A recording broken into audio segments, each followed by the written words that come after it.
Akong nabasa sa Facebook. Nanghihingi siya ng tips kasi gusto niya daw magsimulang gumawa ng underwater content, mag-film, mag-picture. Ito, magiging advice ko sa inyo. No hate to, just love. Na medyo tough love na talaga. Hindi kayo magiging magaling na videographer kung hindi nyo gagalingan yung pagdadive nyo. And paano nga ba gumagaling sa pagdadive?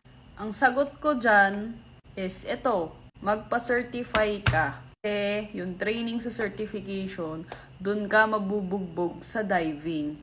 Kami, nagte-20 kami na video kasi, ang vlog ko kasi, line training, pero ibang usapan yan. Ang talagang magpa-certify na lang kayo.